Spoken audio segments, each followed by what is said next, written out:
When we talk about knitting, the first things that pop into your head are wool hats, Christmas sweaters and other knitted garments. Knitting is not as simple as you might think. Also, a tulle or a mosquito net are knitted fabrics. Today, in fact, we won't talk about woven fabrics or warp knitted fabrics. Today, in fact, we will talk about weft knitting and the 3 basic knitting stitches that you can create with this technology. Let's see more in detail.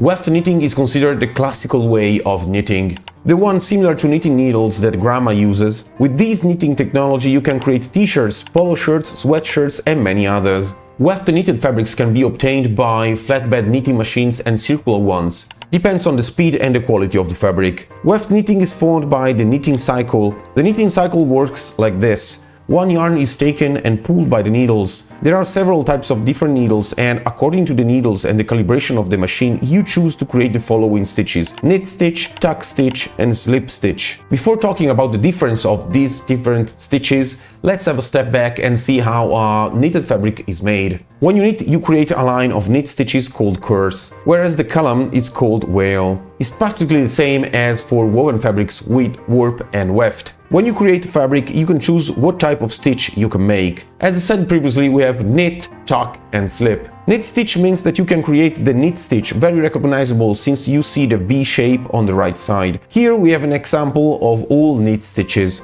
Tuck stitch means that you pull the yarn and the needle and you discharge it on the second course. Slip stitch, also known as float stitch, means that you have a floating yarn that doesn't make the knit stitch. Naturally, as for weaving, when you have a floating yarn, you have to interlace sooner or later. Or you will have a 2 floating yarn that does not create the fabric, or get entangled or get stuck every now and then with the things around you. This problem occurs in both weaving and knitting. There is also the purl stitch, which normally refers to the wrong side of the knit stitch. These are the basic knit stitching that you can create with the weft knitting technology. With these knit stitches you can create different patterns such as jersey, rib, interlock, piqué, ottoman, Milano stitch, Roma stitch and other particular knitting patterns. Shifting the needles bar can lead to other interesting results. That's it for today, guys. I hope you have enjoyed the content of this video. You will find my details below, along with my email, Reddit and so on. If you need any textile help, I'm at disposal naturally. Make sure to subscribe to the channel. Always remember that as long as we have fabrics, there will always be a story to tell. I also would like to thank all the emails and all the people that write me every now and then. I will try to reply to all of them, and thanks for the small donations that I received last week.